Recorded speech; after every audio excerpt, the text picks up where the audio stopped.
What up, Ho Biscuits? It's your girl Skitten, back at it again. I recently came to the realization yet again. I come to this realization like a couple times a month. But anyway, recently came to the realization that I do not plug my other social media enough.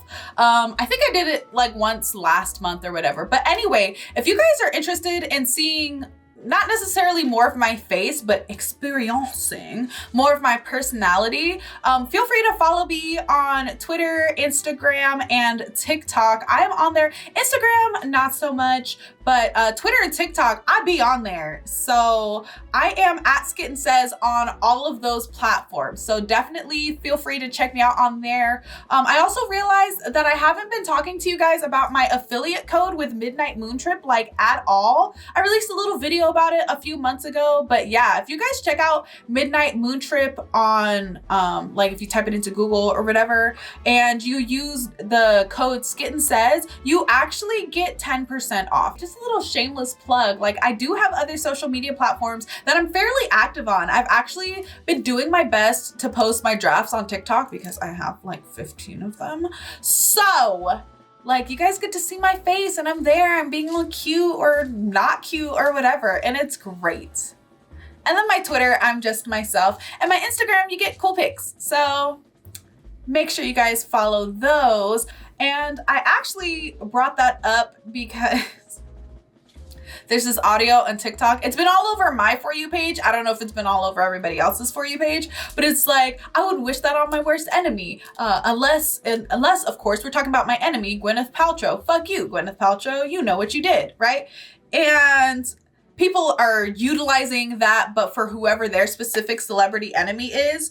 And I realized, I think I have an inordinate amount of celebrity enemies. Just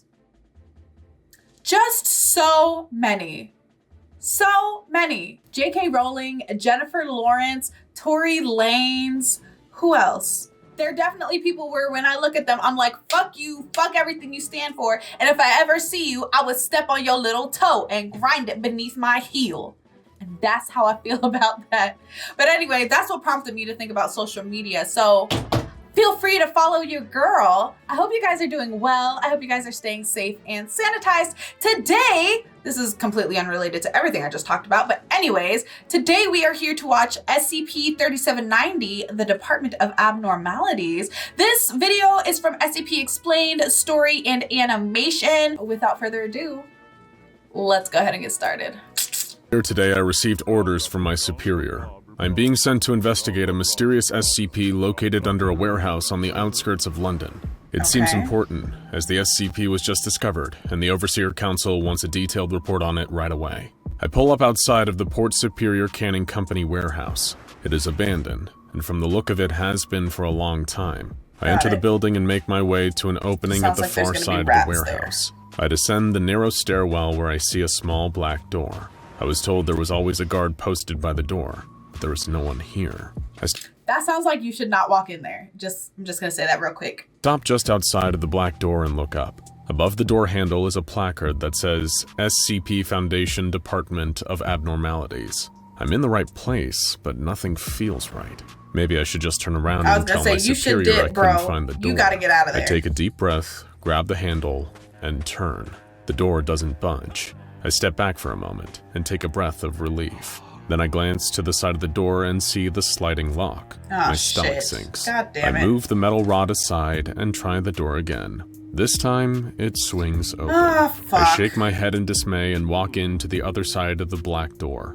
I have now entered SCP-3790. A series of dim emergency lights flicker on. There are 4 doors. On the other side of the hallway is an elevator. Hello? I say, only slightly louder than a whisper. There is no response. I walk along the grated floor. The metal rattles under my boots. I can see through the grating, and it appears there are several floors below me. I come to the first door and examine it. All of the doors are identical. They are made up of heavy metal, a sliding panel that covers a glass viewport, and placards that identify what is in the room. All of the handles to the doors have been broken off.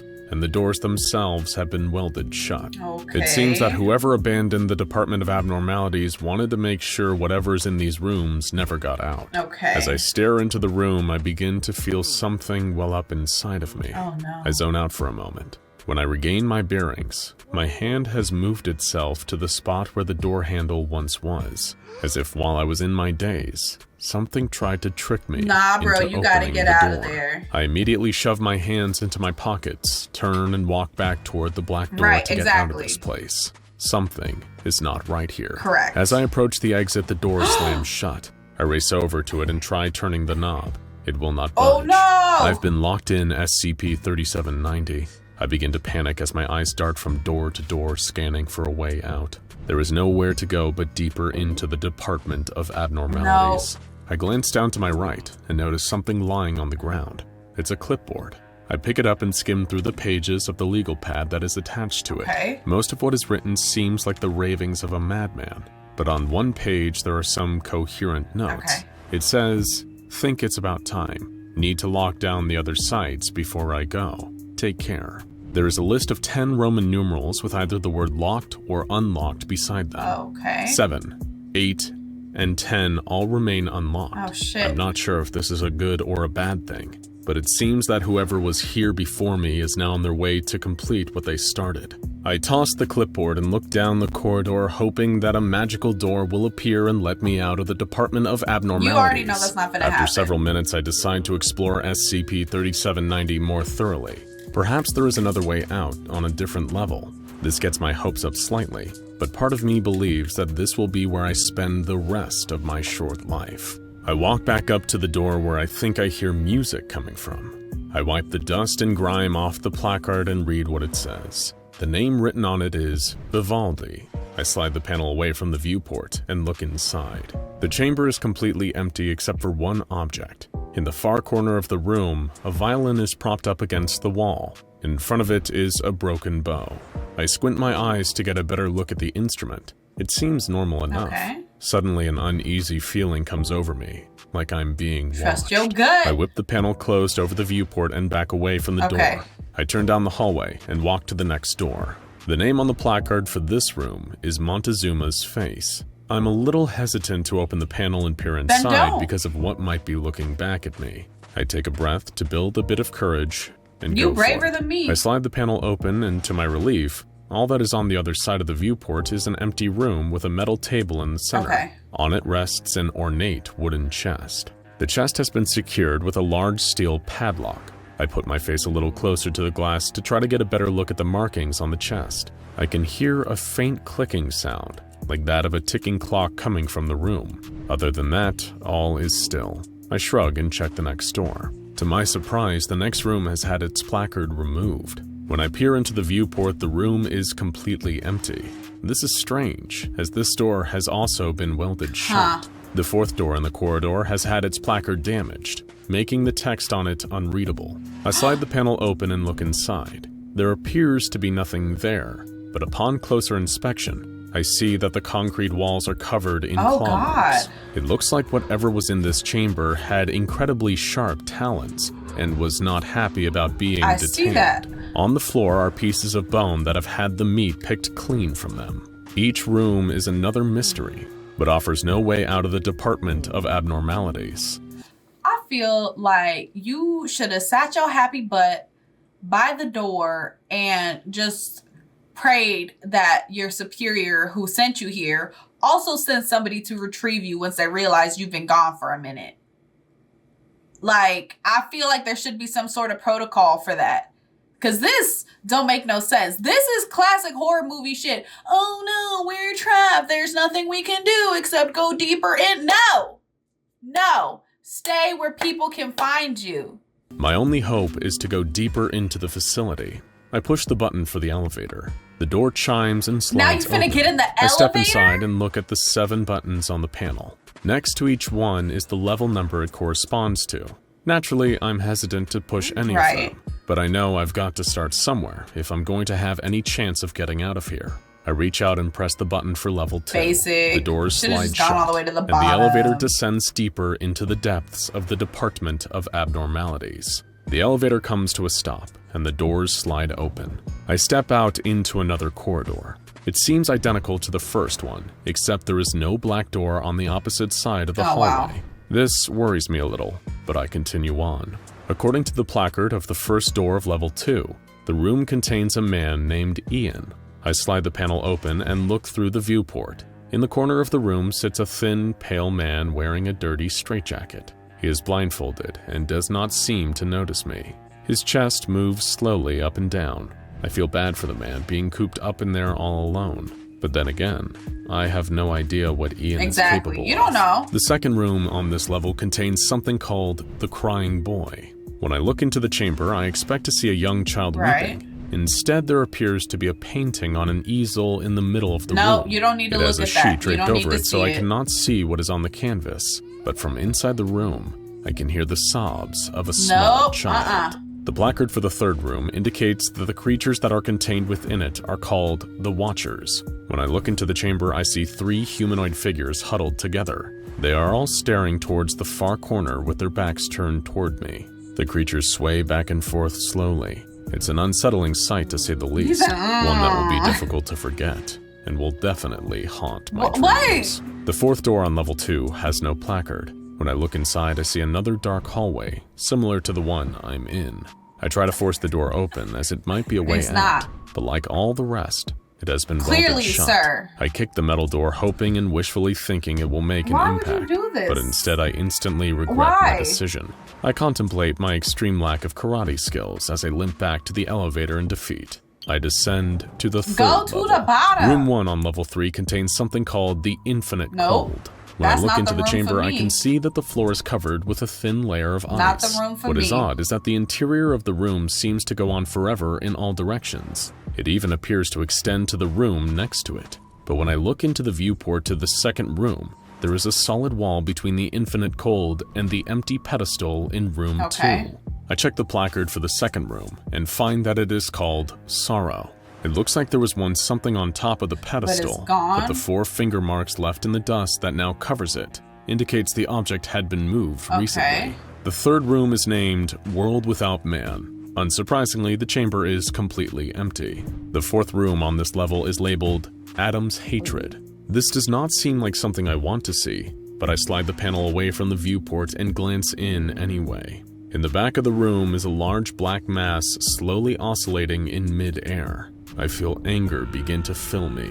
The rage of this creature is palpable. It's being transferred from the black mass to me. Scared of what it or I might do, I run back to the elevator and hit the button for level 4. Okay, so this is all well and good. This is all very interesting. But first and foremost, what kind of windows are you looking through that you can see all of this detail? Because I ain't never looked through a window like that small in a place like this. Well, I mean, obviously I've never been in a place like this. But I'm just saying, like, those windows don't tend to be made of like the best kind of glass. You know what I mean? Like, you look at all up into the details. You can see fingerprints in the dust. Like, how clean are these windows? How clean could they possibly be? On the placard of the first room on level 4 are the words, "The Morning Star." All like that is in the chamber is a rusted sword hanging from the wall. However, as I move my face closer to the window to get a better look, the temperature starts to rise. It feels like the fires of hell are just on the other side of this door. The placard for the next room is labeled Wormwood, but when I open the panel to peer inside, there is something obstructing my view. I don't spend much time here and move on to the I got next. other shit to The do. placard on door 3 names this anomaly as Harmonia's Necklace. Within the chamber, a golden chain hangs from a post against the back wall. A single candle burns just beneath the necklace, illuminating the space around it. When I look closer at the candle, I realize the chamber has no floor. The light seems to be floating among infinite darkness. The fourth chamber on this level has no placard. When I look inside, the room is unlit. All I feel is a sense of dread, a feeling that follows me all the way back to the elevator. I descend to level 5. The first door is labeled as the Heart of Man. Inside is a human heart suspended in mid-air by a wire hanging from the ceiling. I look closer and to my horror, I see the heart is still beating. The entire room starts to distort. My own heart aches. I run down the hallway to the second door. The placard for this room has been pried off. The word hello has been scratched into the metal where the label once was. When I try to slide the panel over to look into the room, I find that just like the door itself, the panel has also been welded shut. Whatever is on the other side of this door must truly be terrible.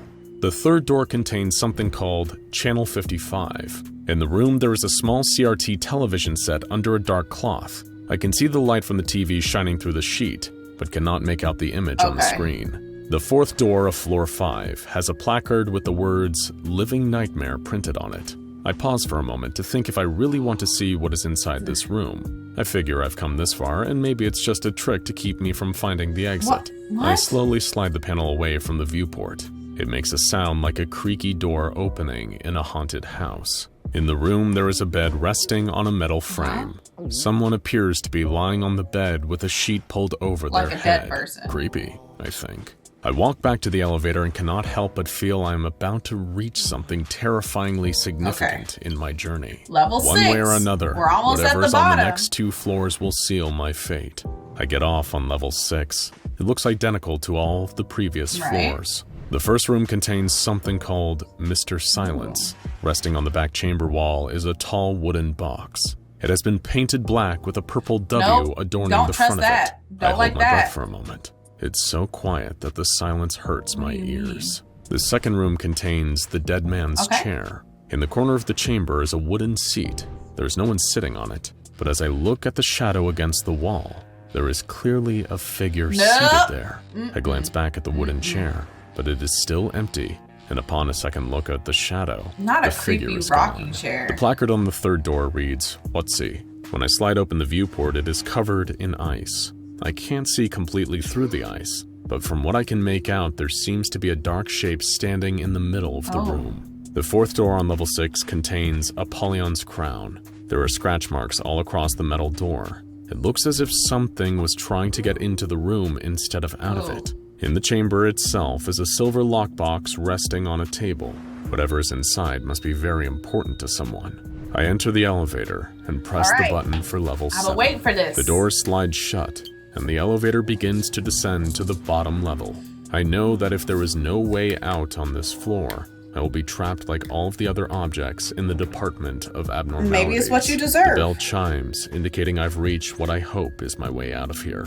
The doors slide open. I take a few steps out into a corridor that looks like all the rest. I turn and gaze into the first room on the floor. Instantly, terror fills every centimeter of space in my core. It feels as if my heart stops. Frozen in fear for a moment, I try to scream, but nothing escapes. I come to my senses and am able to use my legs again. I run back to the elevator and hit the button for the first floor. As the elevator ascends back to where I began this nightmarish tour, my body trembles more. What was it? As soon as the elevator chimes at level 1, without hesitation and with my shaking hands and nimble fingers, I immediately rip open the button panel and tear out the wires connected to level 7. What was it? No one should ever have to see what is that far down in the Department of Abnormalities. You bitch! And now no one ever will. How you gonna end it like that? How you gonna end it like that? On a cliffhanger, bro? On a cliffhanger? How do you get out? How do I know if you get out? And what did you see? This is bullshit. I'm so mad. I'm so upset right now. Anywhoosins, I hope you guys enjoyed the video. Don't forget to leave your reaction requests and recommendations down in the comments below. So I do have another video on my watch list. It's from the Exploring series about the Department of Abnormalities. So if you guys enjoyed this video and you guys are interested in me watching that video, it's a bit longer. It's almost 40 minutes. So I won't do it unless you guys say like you're super into me doing it. So make sure you let me know down in the comments below if you guys want me to do that. Other than that, peace out, Hope Biscuits. It's Skittin' Lit.